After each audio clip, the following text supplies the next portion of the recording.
வார்கொண்ட வனமுலையாள் சருக்கம் சாக்கிய நாயனார் புராணம் 12வது மற்றும் 13வது திருப்பாடல்கள்.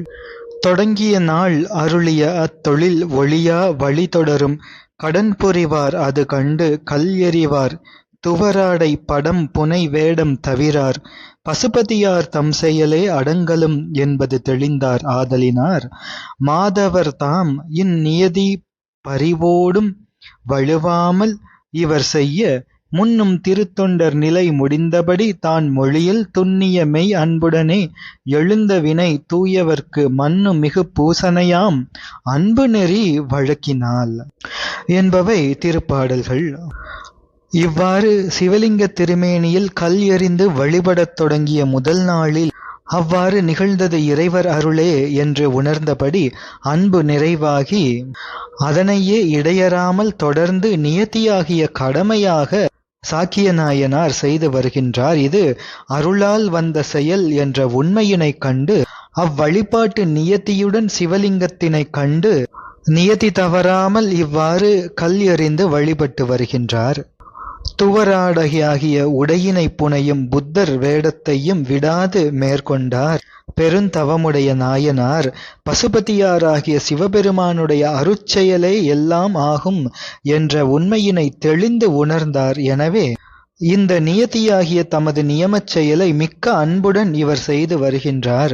இவ்வாறு நாயனார் செய்து வருகின்ற இந்த திருத்தொண்டு அதன் தன்மையை சொல்ல வேண்டும் என்றால் இது அன்பில் எழுந்த நெறியின் நியாயத்தினாலே, அதாவது பொருந்திய மெய்யன்பு காரணமாக தொடங்கி அதே முறைப்படி செய்யும் இந்த செயல் என்பது தூயவராகிய சிவபெருமானுக்கு சிறப்புமிக்க பூஜனையாக ஆகின்றது. பசுபதியார் அவர் பசுக்களுக்கெல்லாம் பதியாகிய தலைவர் என்ற தன்மையால் உயிர்களின் பக்குவத்துக்கு ஏற்ப உணர்த்தி செல்லும் இறைவரது தன்மையினை இங்கே நாம் காண்கின்றோம். இந்த வழக்கம் இது அன்பு நெறி வழக்கம் ஆகும். விதி வழக்கம் அன்பு வழக்கம் என்று இரண்டு இருக்கின்றது. இதில் சாக்கிய நாயனார் செய்தது அன்பு வழக்கு ஆகும். இது விதி கடந்ததாக காணப்பட்டாலும் அன்பினால் இறைவர் ஏற்றுக்கொள்வதால் இது அன்பு நெறி வழக்கம் என்ற வகையினை சேர்ந்தது. 14வது திருப்பாடல். கல்லாலே எரிந்ததுவும் அன்பானபடி காணில் வில் வேடர் செருப்பு அடியும் திருமுடியில் மேவிற்றால் நல்லார் மற்று அவர் செய்கை அன்பாலே நயந்து அதனை அல்லாதார் கல் என்பார் அரணார்க்கு அஃது அலராமால் என்பது மிக அருமையான திருப்பாடல். கல்லினாலே எரிந்த செயலும் அன்பினால் செய்யும் திருத்தொண்டே ஆயின தன்மையை ஆராய்ந்து பார்த்தால் வில் ஏந்திய திரு கண்ணப்ப நாயனாரது செருப்படியும் இறைவரது திருமுடியில் பொருந்த பெற்ற தன்மையினை நாம் கண்டோமே. இங்கே அதே போன்று சாக்கிய நாயனாரின் செய்கையினை திருத்தொண்டினை மற்றவர்களெல்லாம் அவர் எரிந்தது கல் என்று சொல்வார்கள். ஆனால் சிவபெருமானுக்கு அதுவே மலர் ஆகின்றது. வில்லை தாங்கிய வேடராகிய திரு கண்ணப்ப தேவநாயனாரின் செருப்பு இறைவனாரது திருமுடியில் பட்ட அந்த திரு கண்ணப்ப தேவநாயனாரின் சரித நிகழ்ச்சியினை உதாரண முகத்தால் காட்டுகின்றார் இங்கே தெய்வ சேக்கிழார் பெருமான். இங்கே சாக்கிய நாயனார் செய்த இந்த அன்பு தொண்டுக்கு முடிமிசை மலரை காலில் வளைத்த பொற்செருப்பான் மாற்றி என்று நாம் அங்கே திரு கண்ணப்ப தேவநாயனாரது திருப்புராணத்திலே பார்த்தோம். செருப்படி என்று கூறியதனால் அதை மட்டும் எண்ணாமல் திரு கண்ணப்ப தேவநாயனார் செய்த வாய்நீர் உமிழ்ந்தது, தலையில் செருகிய பள்ளித்தாமத்தை இறைவனாருக்கு சூட்டியது, ஊன் அமுது ஊட்டியது முதலான செய்கைகளையும் திருத்தொண்டுகளையும் உடன் சேர்த்து நாம் எண்ணிக்கொள்ளலாம். இவைகளெல்லாம் பொருத்தம் என்று இறைவரால் மிக்க மகிழ்ச்சியோடு மேற்கொள்ள பெற்றது, அங்கீகரிக்கப்பட்டது. திரு வாதவூர் அடிகளாகிய மாணிக்க வாசக பெருமான் முதலிய பெரியோர்களாலும் போற்றப்பட்டது திரு கண்ணப்ப தேவநாயனாரது அந்த செய்கையாகிய திருத்தொண்டு. எனவே அன்பு நெறி வழக்கில் வராதவர்கள் சாக்கிய நாயனார் எரிந்ததை கல் என்று சொல்வார்கள். அதுவே இறைவனாருக்கு மலர் ஆகின்றது. திரு நாவுக்கரசு பெருமான் அருளுகின்றார். புத்தன் மறவாதோடி எரி சல்லி புது மலர்களாக்கினான் கான் என்று போற்றுகின்றார் என்றால் திருநாவுக்கரசு பெருமானால் போற்றப்பட்ட அன்பு செயலாக இது விளங்குகின்றது. சாக்கிய நாயனார் செய்த செயல். அவர் எரிந்தது கல் என்று சொல்வதே சிவபெருமானுக்கு பழிச்சொல்லு ஆகின்றது. அன்பரை பழித்தது அரணை பழித்தது ஆகும். அன்பினில் விளையும் ஆரமுதாகிய அரணாரது கருணையையும் பழித்ததே ஆகும் என்று இந்த பாடல் அமைகின்றது. 15வது திருப்பாடல். அங்கு ஒரு நாள் அருளாலே அயர்ந்து உண்ணப் புகுகின்றார் எங்கள் பிரான் தனை எரியாது அயர்ந்தேன் யான் என எழுந்து பொங்கியதோர் காதலுடன் மிக விரைந்து புறப்பட்டு வெங்கரியின் உரி புனைந்தார் திருமுன்பு மேவினார். அந்த நியதியாகிய ஒழுக்கத்திலே இவ்வாறு ஒழுகி வரும் ஒரு நாளில் திருவருளின் காரணமாக சாக்கிய நாயனார் இறைவன் மேல் கல் எறியாமல் கல் எறிவதை வழிபடுவதை மறந்து உண்ணத் தொடங்குகின்றார். இவ்வாறு நியமத்தினை மறக்கின்ற மறப்பும் கூட இறைவர் கொடுத்து அருளுவதுதான். அப்படி அயர்ந்து உணவு உண்ணத் தொடங்குகின்றார். அந்நிலையில் நினைப்பு வருகின்றது நம் சாக்கிய நாயனாருக்கு. நாயனார் அயராத அன்பை செலுத்தியவர் இப்பொழுது மட்டும் தவறுகின்றார் என்றால் அதற்கு நிச்சயம் திருவருள்தான் காரணம். அதே போன்று மறுபடியும் நாயனார் நினைந்து அருளுகின்றார். அவ்வாறு மறுபடியும் நினைப்பித்த அதுவும் திருவருளாலே தான் நிகழ்ந்தது. மறத்தலும் உடன் நினைத்தலும் அன்று திருவடி சாரும் நிலை தரும் பருவம். அதாவது சாக்கிய நாயனார் இறைவனாரோடு சாயுஜ்ய முக்தியை அடைய இருக்கின்றார் அந்த நாள் அது. எனவே இவ்வாறு திருவருளே மறப்பித்தலும் நினைப்பித்தலும் செய்து அருளுகின்றது.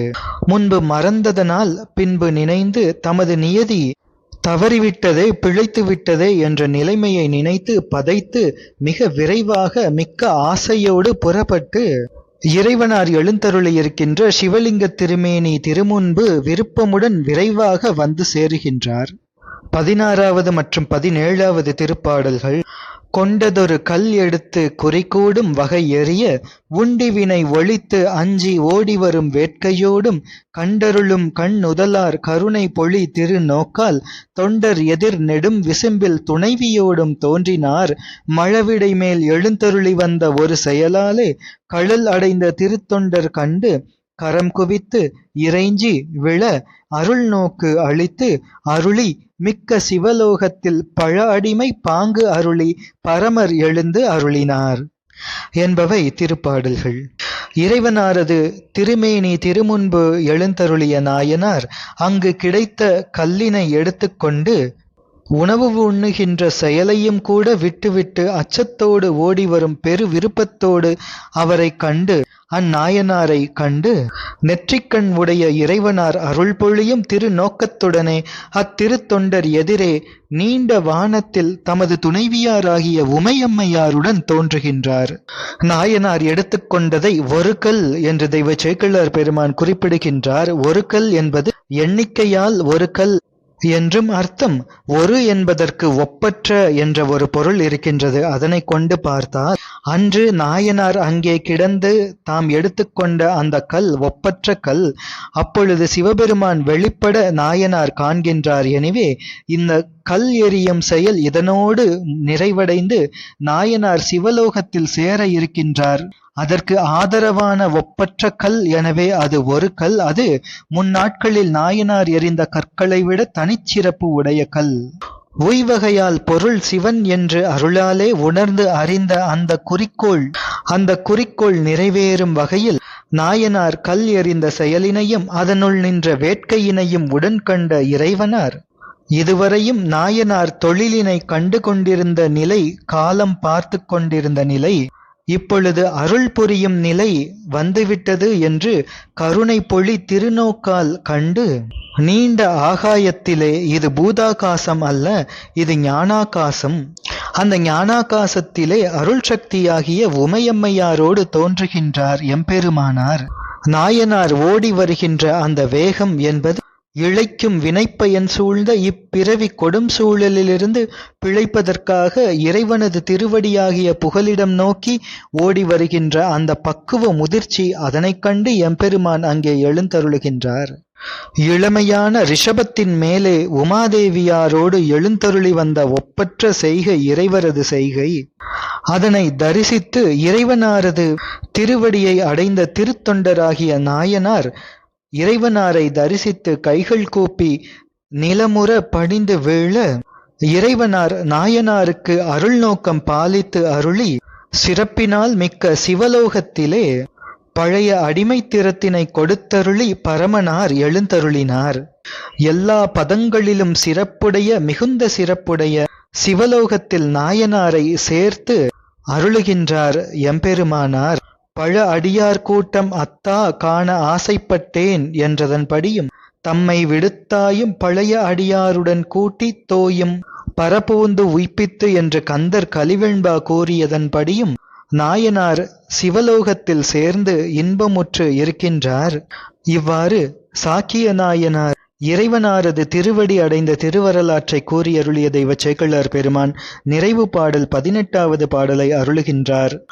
ஆதியார் தம்மை நாளும் கல் எறிந்து அணுகப் பெற்ற கோதில் சீர்தொண்டர் கொண்ட குறிப்பினை அவர்க்கு நல்கும் சோதியார் அறிதலன்றி துணிவது என் அவர் தாழ் சூடி தீதினை நீக்கலுற்றேன் சிறப்புலியாரை செப்பி என்று பாடி அருளுகின்றார்.